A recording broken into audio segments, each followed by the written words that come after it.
Je comprends l'anglais, mais au travail, j'ai jamais les bons mots, surtout en réunion ou au téléphone. C'est vraiment une frustration, ce sentiment de pas être aussi pro que je voudrais. Ah, mais c'est un sentiment que beaucoup de gens partagent.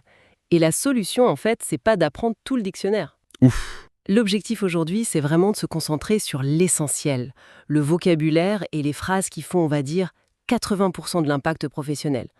On vise pas la perfection, hein, on vise l'efficacité. j'aime bien cette idée du 80-20. Donc, il s'agit d'identifier les outils les plus importants. Exactement. Il ne s'agit pas juste de mots isolés, mais de blocs prêts à l'emploi, des phrases réflexes qui s'adaptent aux situations réelles du bureau. Ah oui, des automatismes. C'est ça. C'est une approche très concrète. D'ailleurs, c'est au cœur des formations de cabinet Action qui misent sur cette automatisation par la pratique pour être opérationnel, très rapidement. D'accord, alors par où on commence? C'est quoi ces mots fondamentaux? Alors, commençons par la base, les mots-clés du bureau. Pour l'organisation, meeting, donc la réunion, agenda, l'ordre du jour, deadline, La date limite, celle-là, elle fait peur dans toutes les langues. exactement, puis project, le projet, et task, une tâche. Ok, Ensuite, pour les personnes, collègue, manager, le responsable, client, supplier, fournisseur, et department, le service. d'accord. Puis les documents. Report, file, spreadsheet, c'est le tableur, presentation et proposal, la proposition commerciale. Hmm. Et enfin, quelques concepts clés. Schedule, planifier, feedback, le retour, update, une mise à jour, objective, l'objectif, et skills, les compétences. Et pour la finance, budget, invoice, facture, contract et délivraison. D'accord, c'est dense, mais je vois le tableau. Pour bien retenir, je prends deadline, feedback, schedule, invoice, objective, skills, proposal et budget. C'est ceux qui reviennent tout le temps. C'est parfait. Maintenant, mettons-les en action. Les emails. 8 formules pour structurer un message pro. Pour commencer, au lieu de sauter direct sur le sujet, on utilise I'm writing to. Je vous écris pour. I'm writing to. Pour une pièce jointe, l'incontournable. Please find attached. Please find attached. D'accord. Et si j'ai besoin d'une confirmation, au lieu de dire Did you get it? Un peu trop direct. On dira Could you confirm? C'est beaucoup plus poli. Could you confirm? Ah oui, ça change tout. Si on fait suite à une conversation, as discussed. Et pour une demande, la formule magique I'd appreciate it if you could. J'apprécierais si vous pouviez. I'd appreciate it if you could. Oui, c'est beaucoup moins directif. Absolument. Et on finit avec Let me know if you have any questions. Thanks in advance. Et le classique Best regards. Ok, j'ai tout ça. Par exemple, As discussed, please find attached the report.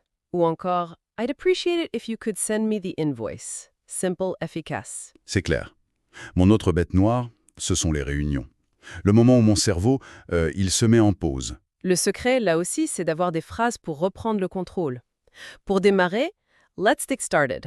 Let's get started. Pour recentrer, what's the objective of this meeting? Si quelque chose vous échappe, could you repeat that? Et pour donner son avis, très simple, I agree ou I disagree. Et si un point n'est pas clair, moi j'ai tendance à juste dire I don't understand. Une meilleure approche, c'est can we clarify this point? Ça ouvre la discussion. Can we clarify this point? D'accord. Pour conclure, on utilise let's summarize et the next steps are. Et pour l'avancement, 2 phrases vitales. We are on track, on est dans les temps, ou au contraire, we are behind schedule. Ça, c'est de l'or. Juste avoir ces quelques phrases en tête, ça peut tout changer. Et pour un appel ou une visio où tout peut mal tourner. C'est la même logique, on se présente. Hello, this is Name speaking. On vérifie la technique. Can you hear me? Si ça coupe, the connection is bad. The connection is bad, ça arrive souvent. La personne parle trop vite. Could you speak a bit more slowly? La sortie de secours, let me call you back. Et on termine toujours par thank you for your time. D'accord, mettons ça en scène. Je dois demander un rapport par email.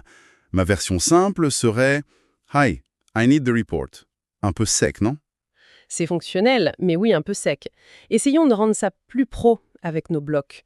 On pourrait dire I'm writing to inquire about the project status. I would appreciate it if you could send me the latest report.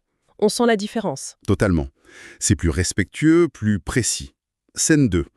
En réunion, je suis pas sûr de comprendre la prochaine étape. Au lieu de me taire, Vous pourriez intervenir avec Could we clarify this point?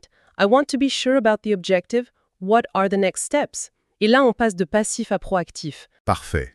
Allez, dernier test, le jeu du réflexe pro. Je vous donne la situation, je tente la phrase.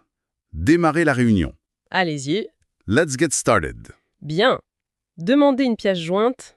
Please find attached the file. Ah non, c'est quand on l'envoie. Pour la demander, could you send me the file, please?